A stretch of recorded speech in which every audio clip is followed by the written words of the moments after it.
E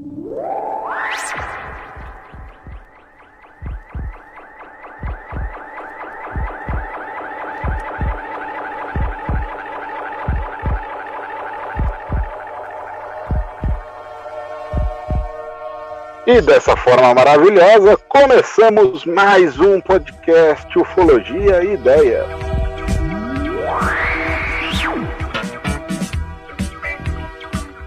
Eu, Walter, aqui do Observatório Ufológico da Zona Leste da cidade de São Paulo, e meu amigo, meu querido Jonas, lá da cidade da Amizade. E aí, Jonas, como é que você tá, cara? Você tá bem?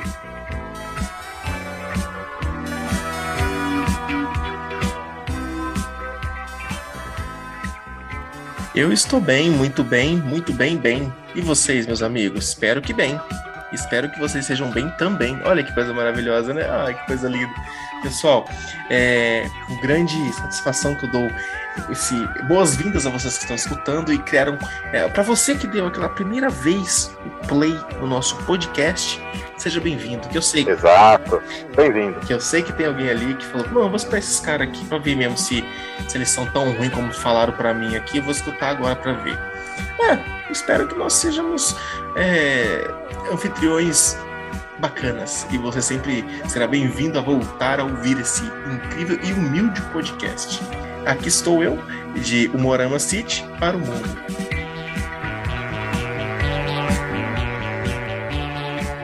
E para você que está ouvindo esse podcast, seja ele deitado, trabalhando, lavando louça, pintando um portão, fazendo alguma tarefa doméstica, e estiver escutando o podcast Ufologia e Ideias pelo Spotify, tem a opção aí de você nos classificar.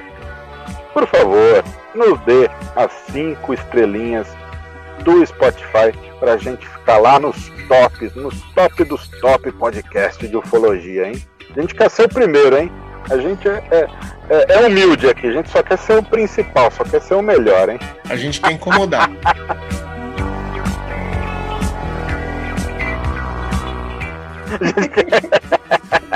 A gente já incomoda.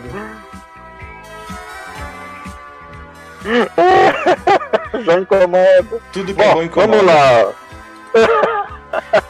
Vamos lá, Jonas. Temos recadinhos na paróquia hoje?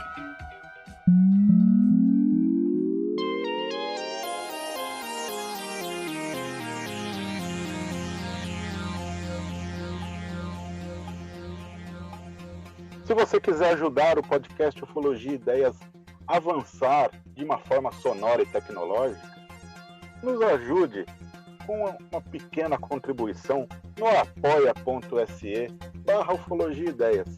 Lá eu conto um pouquinho da nossa história e às vezes tem até sorteios para alguns dos nossos apoiadores.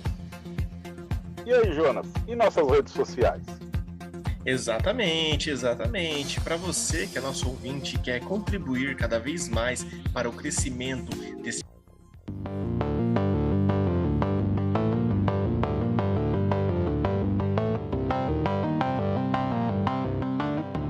Pessoal, hoje quem vai contar um caos, uma história, um pequeno conto para vocês é o menino Jonas. Menino jovem. Menino jovem Jonas. Menino jovem. E essa história, eu não sei se todos vocês acreditam que seria possível entidades dar algo para beneficiar o contatado. Olha, eu gostaria de ganhar um presentinho, cara, dependendo do presentinho, hein? Eu gostaria de ganhar uma visita, né, daquela moça, né, que desceu junto lá com o seu Alfredo, né? Eu ainda tô pensando nisso ainda, viu? Olha, o seu Alfredo, se deu bem ou se deu mal, hein? O caso da semana passada a gente não sabe, né? Mas é verdade. O importante é sentir prazer.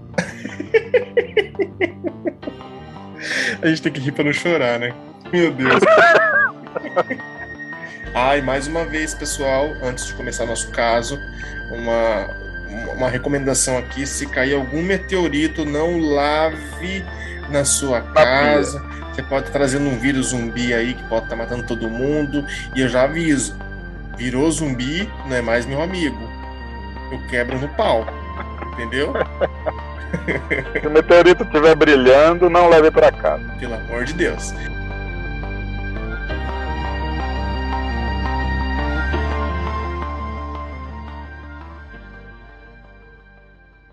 Vocês já ouviram falar de um local chamado Morro do Gordo?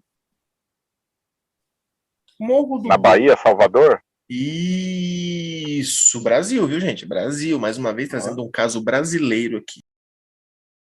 O caso que eu apresento para vocês, ele se chama João Lucindo. E é um caso que aconteceu em julho de 1939. Eu falo que aqui tem cheiro de coisa velha, entendeu? Tem cheiro de história velha. Olha o ácaro. Olha o ácaro. O senhor João Lucindo, ele contou essa história anos após o ocorrido. Assim, anos que eu digo, são muitos anos. Porque em 1939, contar a respeito disso já era um tabu. Se em 53, lá com o nosso amigo com o nosso amigo Alfredo, né, já era tabu, imagina em 39. Era outro tempo, né, Jonas? Tá entendendo? 39, cara, era outro mundo, hein, meu? Tá entendendo? O pessoal ainda estava pensando lá o que estava acontecendo na Alemanha. Tá entendendo? Então, assim, outra cabeça, é outro mundo, né, Walter? É outro mundo, como você disse. E essa história, ela foi trazida pelo créditos ao nosso ufólogo querido brasileiro, Jackson Camargo, né? Os créditos são totais a ele. Esse caso foi contado, passado para ele, com toda a dedicação para trazer esse relato, sendo real ou não. A pesquisa foi feita e foi trazido à tona, né, o que aconteceu em 1939. O ano é 1939. João Lucindo, ele era o que nós chamamos hoje de garimpeiro. Não sei se você sabe o que é um garimpeiro. Buscar ali seu ouro, sua pepita, querendo buscar as chances de mudar de vida e tudo mais. Né? Ali existia a possibilidade, né, na região. E na ocasião ele tinha levantado o acampamento, né, uma certa hora da noite, tinha feito ali sua fogueira. E nisso, Walter, você acha que ele foi fazer esse acampamento? Você acha que ele foi fazer esse acampamento numa área próxima ou isolada? A garimpeiro, né, cara? Garimpeiro, ele tem que se embrenhar no meio do nada, né? Exatamente. Eu acredito que, no mínimo, uma área bem remota para precisar fazer acampamento e dormir ao relento, assim. No mínimo, uma área bem remota. Exatamente, porque é aí que o bicho pega. Foi nessa hora que, quando ele já estava com o acampamento já montado ali, fazendo sua boquinha, né, preparando ali o seu saco de dormir, da forma que era em 1939, né, tô dando só uma pincelada, uma floreada aqui para trazer para o tempo atual, né, mas naquela época era totalmente diferente, talvez seja uma coisa bem mais arcaica, assim, né, coisa mais simplória. Foi nessa hora que ele começou a escutar um estranho assobio. Sabe, um assovio persistente que não saía. Eu até arrepiei aqui, hein, rapaz. Você tá doido? Tá doido, moço? Exatamente. E o que acontece? Esse assovio foi ficando mais persistente cada vez mais. Foi aí, só para vocês terem uma noção, quando ele já tinha terminado de jantar, guardar o acampamento, o animal não vir, guardar coisas, utensílios que você comeu e tudo mais, ele foi se deitar. Só que, a princípio, ele ouviu primeiramente esse assovio. Só que esse assovio era tão persistente, assim, você tem uma noção, no meio do mato, você no meio da floresta, escuro, a fogueirinha tá ali, talvez nem tenha fogueira para atrair certas coisas, ele acabou pegando no sono. Nosso amigo... Nenhum animal produz esse som, né, cara? É difícil. Tem o som do urutau, né, que faz aquele... Mas você sabe que mas é pássaro, né? Pássaro, o cara já deve conhecer pássaro, né? Ah, sim, mateiro. Só que detalhe, ele decidiu dormir, ele não ficou preocupado, ele simplesmente quis dormir. E nessa do João Lucindo dormir, ele acorda no solavanco com esse assovio infernal. Só que esse som, ele diz que esse som, né, segundo o relato, ele era muito mais diferente do primeiro. E era totalmente diferente de tudo o que ele já tinha ouvido antes. Foi aí que ele começou. Olha aí, tá vendo? O que Então, vale é a experiência do cara, né? O cara escuta uma coisa diferente, ele já fica esperto, já ele sabe que ele nunca ouviu aquilo. o cara tá ali, ele tá acostumado com aquilo, né? Uhum. O cara sabe, né? E nisso, gente, o que acontece? Ele não tinha medo das coisas. É aquela velha história, eu sempre tento trazer a pessoa a refletir a respeito. Ele decide caminhar até uma região próxima ali, decidido a ver o que era aquele barulho. Só que ele não conseguia ver, né? Ele não dava pra ver, ele só escutava a porra do barulho. E aquele barulho. Corajoso, hein? Eu, coragem zero nessa hora. Sozinho no meio do mato, sem nenhum cachorrinho pra ajudar. Macho. Macho, É fixe. baiano macho, hein, cara? Esse Macho. ninguém vai roubar minha pepita de ouro aqui, não, rapaz. Sai daqui. Aí o que acontece? Nisso, o João Cindo, ele se aproxima de um local para começar a observar de onde estava vindo aquele som, né? Só que ele não conseguia ver nada, inicialmente. Só que esse estranho assovio, ele continuava perdurando pela noite inteira. E o seu João Lucindo, ele ficava cada vez mais assim, intrigado para saber o que era.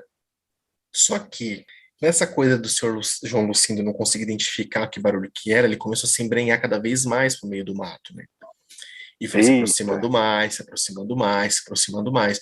E nisso foi que ele chegou numa mata próxima. E olha, você ganha um doce, Walter, se você adivinhar o que acontece quando ele chega perto de uma pequena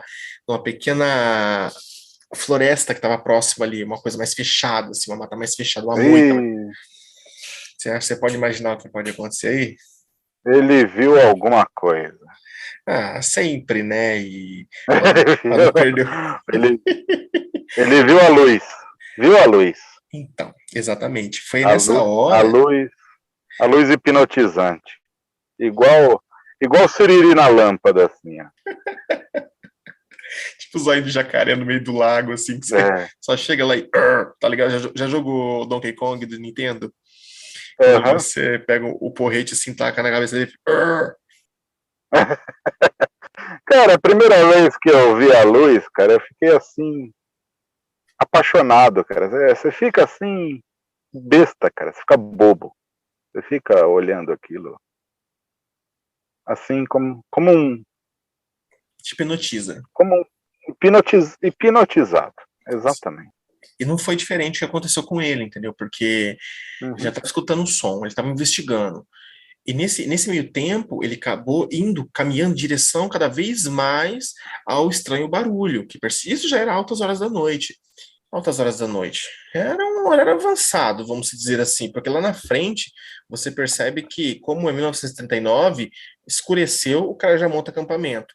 A gente vai chegar. Exato, esses caras eles dormem 6, 7 horas da noite e acordam quando amanhece, né? Exatamente. Não é igual a gente da cidade que está acostumado a dormir tarde, né? Esse pessoal não. Anoitecer é hora de dormir, cara. Foi nessas indas e vindas que ele estava atrás desse assovio procurando que ele pôde ver, né, tipo uma floresta, uma moita próxima ali. Ele percebe uma luz no meio dessa moita, dessa floresta. E corajoso, que só baiano é corajoso, né, Walter? Ele pega um rifle, a sua lanterna. Ele fala que é uma poderosa lanterna. Imagina uma lanterninha de 1979. Meu Deus. Deve ser a querosene, né? Então o que acontece? Ele vai se aproximando cada vez mais dessa moita. É aí que o bicho pega.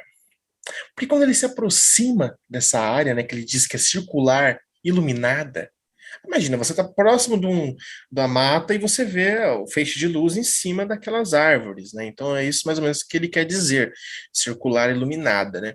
Foi quando de repente ele começou a se sentir como se ele fosse incapaz de se mover. Mais uma vez o lance da luz paralisante. Aí que, como eu disse, a porca torce o rabo. Foi nessa hora que ele começa a ver duas entidades, ou duas figuras. No caso, ele conta que são entidades bem altas, por aproximadamente 1,80 m de altura ali. Olha. Homens. Ele não diz que são seres venusianos, marcianos, jupiterianos, são homens. Ele fala que são seres humanos se aproximando. E esses seres humanos de 1,80 m, ele fala que as duas figuras, elas vestiam as roupas de metal, muito justa ao corpo, que as cobriam da Olha só. cabeça aos pés. Será que era algum tipo de macacão metalizado? Pode ser, pode ser. Só que ele diz ainda num detalhe que ele não conseguia ver os rostos desses seres. Por quê? Porque como a luz, ele estava na parte escura. Só que os seres estavam com uma qualidade tão alta, tão alta, Tava tão vindo, alta, né? ele não conseguia ver essa fisionomia. Mas ele diz que eles Tava tinham aparência humana. ofuscando, né? Ofuscando, Exatamente. Né? Exatamente. Imagina, o senhor Lucindo parado, paralisado, né? Aquela luz acabou paralisando ele quando ele chegou próximo daquele local. Ainda vem essas duas entidades a seu encontro e você não consegue se mexer. E o que ele diz é que eles tinham aparência humana, não é coisa que ele se lembra. Foi então, assim, que esses homens, eles falaram ao Lucindo para olhar para a luz, para olhar para aquilo ali que estava acontecendo. Olha. E quando o senhor Lucindo ele olhou para a luz, não vamos dizer que se transformou no objeto, mas era o objeto. O senhor Lucindo pôde perceber que realmente já era um objeto. Um objeto que estava pairando sobre a copa das árvores, ali onde ele estava, cerca de 40 metros de distância, ou seja, muito próximo. E ele diz ainda que a aparência do objeto ele era metálico e tinha a forma de um disco giratório. Olha aí, ó.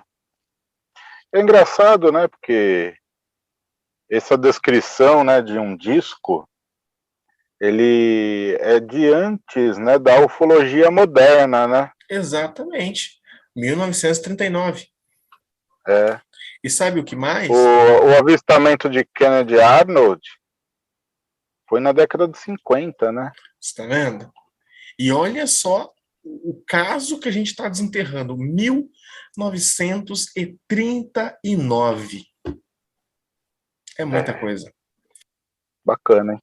E sabe o que é mais extraordinário? Ele diz ainda, e segundo Lucindo, ele diz que quando ele observou o objeto, quando ele viu o formato, o disco ali girando, ele pôde entender que aquele barulho que ele estava escutando desde o início da noite era desse objeto, ou seja, o objeto estava próximo dele na região ali, já fazia um bom tempo. Porque vai saber se ele estava querendo ele mesmo. Mas foi aí que começa a pegar, a coisa começa a ficar mais intensa, sabe? A história vai começar a ficar mais intensa, por quê? Porque não era um simples contato. O João Lucindo, ele ficou por muito tempo assim, não sei se é uma forma de hipnose ou transe, mas ele disse que ficou fascinado por esse objeto. Porque no momento que uma escotilha começou a se abrir no objeto, ele começou a ficar cada vez mais fascinado, porque ele começava a ver que dentro também tinha outra luz mais intensa. Então, assim, ele conta que ele ficou tanto fascinado pelo objeto quanto pela luz, como se fosse algo que estava hipnotizando ele. E esses dois humanoides, né? Lembre-se que eles sempre estavam do lado dele ali, eles se aproximaram dele. Ele não lembrava mais que os humanoides estavam do lado dele, e foi aí que ele sentiu que os dois agarraram ele pelos braços, ou seja, o senhor Lucindo foi levado para dentro do objeto. Sabe quando você carrega um amigo bêbado assim, dois amigos e você bêbado? Eu sempre fui o bêbado, entendeu? Então, tipo assim, eu me sinto nesse momento igual o senhor Lucindo. E foi nesse momento que ele foi levado para dentro desse objeto, ele conta que lá dentro parecia um grande laboratório. Algo parecido como um laboratório, com mesas, com marcas, com objetos, com luzes. O pouco que ele se lembra, né, o que foi relatado no caso, que ele teve vários exames a pontos de ser exaustivos. Olha só. Efetuado por esses humanoides, entendeu? É muito interessante esse ponto, né? Porque é uma abdução, né? É um caso clássico de abdução, né? Que corrobora com qualquer outro caso de abdução com experiência atual. Exatamente. Né? Por isso eu queria trazer esse caso. Uma mesa de laboratório, aparentemente uma sala, né, de cirurgia, né, poderia ser, né, a gente poderia associar, né, a uma sala médica, né, É muito tempo, Walter. É muito tempo. Muito, muito, né? De praticamente 90 anos atrás. Né? Eu fico de cara porque, assim, mesmo ele recebendo esses exames, né? Ele ainda fala que ele ficou um pouco ainda fascinado ainda, sabe? Ele disse que não teve medo, ficou com um pouco de medo, mas tudo correu muito bem, né? E ainda esses seres, eles dizem que após esses exames, a única coisa que eles falavam fora, né, que ia ficar tudo bem, essas coisas, que tudo isso beneficiaria de alguma forma a sua família. Olha só, que legal. Tá entendendo? Ah, isso vai beneficiar de alguma forma a sua família. Eu não sei o que eles quiseram dizer com isso, mas, né, foi então que depois que ele foi levado para a nave, né, foi deixado na Terra novamente, né, ele foi deixado na Terra novamente, aqui deixa claro que ele foi, segundo a pesquisa de Jackson Camargo, né, pelo relato que ele pegou, ele fala que ele foi deixado na Terra. Então, assim, segundo, né, que ele foi deixado na Terra, ele ficou meio perdido, meio que atônito. Ele percebeu que era um pouco próximo da meia-noite, assim, sabe? Ele estava próximo do mesmo. Ele foi pelo menos deixado na mesma região. No mesmo dia, próximo da meia-noite. E isso foi um serviço rápido, entendeu? Foi próximo da meia-noite. Por isso que eu digo que, geralmente naquela época, o pessoal dormia cedo, 6 horas da manhã, às 6 horas da tarde, escureceu, o pessoal já pula para a madrugada inteira. Você dorme a madrugada inteira e acorda ali, 5 horas da manhã, você está de pé já, entendeu? E ainda mais em julho, em 1939, não é. Anoitece mais cedo. Tá entendendo? Não é horário de verão, né? Não é horário de verão. Se fosse, a gente podia estar até assim, mas. Então o que acontece? Não, nem existia naquela época. Acho que o horário de verão foi inventado na década de 90. Sim, é uma coisa assim mesmo. O senhor João Lucindo, quando ele chega para sua família, ele não sabe explicar, ele fica meio sem graça de explicar onde ele esteve, né? Então, assim, a sua família fica tipo, o que aconteceu com o João Lucindo, né? Muito surreal para a época, né? Surreal demais para a época. É o que eu falo, 1939, né? Durante aquela noite que ele tentou dormir, ele conta que ele teve um sonho muito estranho. Um sonho em que os humanoides, os mesmos que levaram ele, eles falaram para ele no sonho aonde ele devia cavar para obter o ouro que ele estava tanto procurando, né? Para ele poder pesquisar em tal, sério, para pesquisar em tal montanha, na montanha ali do Gordo, né?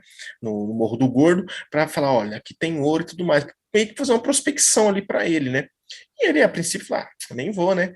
Mas depois ele pensou em fazer. Ele já estava acreditando que realmente o que ele vivenciou era uma experiência real, e ele resolveu fazer o que os seres indicaram para ele em sonho. Segundo o senhor João Lucindo, aí já não sei se é real ou não, né, se é verídico ou não, mas pelo menos está aqui contando no caso, diz que quando ele foi cavar no local onde eles indicaram, ele encontrou ouro. E, segundo ele, melhorou muito a fortuna da sua família. Caramba, meu, que bacana! Para você ter uma noção, ele não morreu, ele faleceu em 1970. Essa história ela foi contada um pouco antes, muito pouco antes, do próprio João Lucindo falecer, que foi em 1970, né? Porque a pessoa, né, às vezes fala, vou contar, agora não tenho mais medo nenhum aí de comentários, cara, né? O que eu vivi, eu sei o que eu vivi, e ninguém paga minhas contas, e eu tô chegando próximo do meu perecer mesmo, então eu preciso contar o que eu passei, né? Tá certo. Então, pessoal, esse é o caso que eu queria trazer para vocês, mas nós temos nossas considerações finais. Eu tô de âncora, né? Hoje eu tô de âncora, né? Hoje você que é o chefe aí, cara. Você que você que tá segurando o manche da nave aí. Tá segurando aí o Capitão Kirk aí. É a primeira vez do piloto, gente. Então, tá devagar aqui, tá? Olha, eu gosto dessas histórias que é bom para os dois lados, né? A gente vê muita história de ufologia que é muito traumatizante, né? Mas são poucos os casos que a pessoa abduzida se dá bem e não fica traumatizada, né? Não fica com com sequelas, seja física, seja psíquica, né? E eu gosto dessas histórias. O que me favorece a acreditar mais, né? Então, eu vou dizer que eu acredito, eu sou believer nesse caso aí, que o seu Lucindo, ele tentou trazer no fim da sua vida aí, essa história aí que talvez ele tenha escondido há muitos anos, né? A verdadeira fonte aí da sua riqueza, né? Que trouxe riqueza para sua família. O que me lembrou, sabe do quê? Uma coisa que não tem nada a ver, mas pode ter a ver, não sei, me lembrou, né? Eu quero mandar um abraço aqui pro Márcio do Estrada Sobrenatural. Eu sei que ele sempre está escutando, que agora nesse momento ele vai mandar uma mensagem para mim, né? Falar, Valtão, tô escutando aqui. Me lembrou o Zé Rico, da dupla Milionário e José Rico, né? Ele, para quem não sabe, ele estava construindo um palácio, né? Aqui, não sei se é interior de São Paulo, aqui, não sei exatamente onde que é. Pesquisem aí no YouTube, né? Castelo do José Rico. E é uma verdadeira mansão, parece que tem 40 quartos aqui, e ele morreu antes de terminar, né? Hoje está abandonado lá com problemas, né, judiciais e tudo mais, né? Por conta de inventário, essas coisas todas, né? Mas uma vez perguntavam para ele, né, da onde saía tanta imaginação, né, de você montar uma casa desse jeito, né? Porque era ele que planejava tudo, a casa, né? Era ele que projetava toda a mansão do José Rico, foi toda ele que projetou. E ele falou que eram os alienígenas. que davam, né, as instruções, né, de como fazer as coisas, né? Não sei se ele estava brincando ou se ele estava falando sério, né? Mas ele também gostava muito dessas histórias de ufologia, que me trouxe também, né, que me lembrou a história do seu Lucindo aí, né, dos alienígenas indicarem, né, onde estava o ouro, né? Porque a verdadeiro ouro do José Rico era a casa dele, né? Exatamente. Que era para trazer bem-estar para a família, né? Então uma coisa me lembrou a outra aí, e eu gostei da história e eu acredito com certeza nessa história. É muito bacana, Jonas. Parabéns pela história. E é bacana, né? Porque são histórias que por muitas vezes são esquecidas, né? Histórias coletadas por grandes ufólogos brasileiros, que nem todos são lembrados com o devido respeito, né? Porque a gente, às vezes nós vemos canais, vemos até mesmo outros podcasts que utilizam da história, mas não dão os créditos. Ah, mas o cara talvez já tenha falecido, ou ninguém sabe. Não importa, o importante é você transmitir que você pegou com carinho, com respeito, aquele relato, você dá a sua contribuição ali, entendeu? Nós estamos trazendo a voz desses casos, entendeu? Então, assim, o caso está lá, mas nós estamos trazendo para você escutar essa história que é fantástica. 1939, gente. Muito bacana, mano. Mudou a vida do cara. Exatamente. Pode ser algo para dizer de onde veio a fortuna dele? Pode, mas para mim eu acredito que seja real. 1939 é muito antigo, gente, é muito antigo. Ele faz as contas de quanto daí? Quase 100 anos ou 100 anos? Mas 90 anos, né? 90 anos, né? Aí, quase um século já. Praticamente um século. Detalhe, não tô contando os anos que a gente passou aí com Covid aí, entendeu? Perdão, com essa pandemia aí, porque não dá pra calcular, eu tô perdido no tempo. O mundo tá parado. Exatamente. Parou em 2019, 2020. Exatamente. Pra mim, caiu um pouco a ficha depois que eu perdi meus avós, né, pra esse vírus, mas, né, fazer... Nossa. Complicado. Nossa, gente. Caramba. Foi difícil, mas tudo... eu respeito, né? Eles vieram fazer visitas para mim, né? Então eu fico feliz por isso. Eu gostei de ver eles antes deles irem e não voltarem mais. Mas enfim, assim, é um caso fantástico. Se vocês gostarem de que para trazer novos casos. Se vocês quiserem que nós trazemos novos casos do tipo, antes de 1970, 1950, 1940, 1920, deixe nos comentários lá, deixe sua indicação, fala assim, não, eu gostaria desse caso aqui, um caso mais clássico, porque assim, eu sou do tipo de pessoa que, já falei pro Walter, eu gosto de trazer casos antigos que ninguém conhece. Claro, trazer uns novos, trazer uma coisa para bater um papo, legal. Mas também é bom trazer esses casos. Eu tô com uma ideia de fazer lá no Cabana do Mistério. Para quem não conhece, eu tenho o Cabana do Mistério. Se alguém quiser conhecer também, fica a dica. Sim. Lá eu solto mais a minha adrenalina do meu chapéu alumínio, né? Mas assim... Opa, com certeza. Mas e aí, Jonas? Believer ou não believer? Believer total, cara. Believer total. Uma pelas circunstâncias aí. Mesmo se ele quis colocar o contato ufológico extraterrestre aí dentro do contexto do garimpo, né, para explicar o que ele ganhou, o que ele não ganhou, independente, sabe, o que ele ganharia, o que ele não ganharia se ele não contasse ou se ele contasse. Gente, é 1939. Eu tenho quase... Foi muito assertivo, né? Exatamente. O cara chegar é ali, é lá naquela montanha, naquele morro lá do Gordo, lá que eu vou achar uma pepita gigante. Cara, isso é mais difícil que acertar na Mega Sena. Cara. E outra, o que tinha naquela época lá? Tinha TV? Não. Não tinha nada. Não tinha nada. O que ele sabia de laboratório provavelmente é o que acontecia dentro da cidade, que ele ia na cidade próxima, né? Na cidade grande, entendeu? Bahia, gente, Salvador. É lá longe, tá entendendo? Assim, é um tempo muito remoto. E o que tinha ali era rádio. Você acha que ele ia ter um rádio lá no meio do mato para sendo influenciado? Um garimpeiro? O garimpeiro praticamente ele vive no meio do mato. Não é verdade? Então, assim... O rádio é para o pessoal mais urbano, né? Exato. Eu não tinha essa informação. Exatamente. E eu sou totalmente believer nesse caso.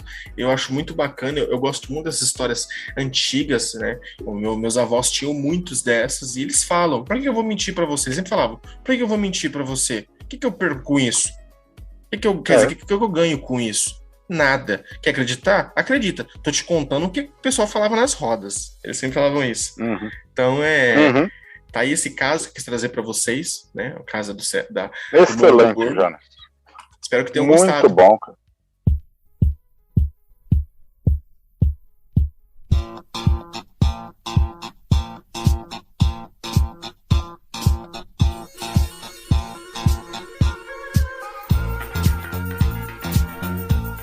E antes da gente finalizar, eu quero deixar um recadinho aqui, um último recadinho.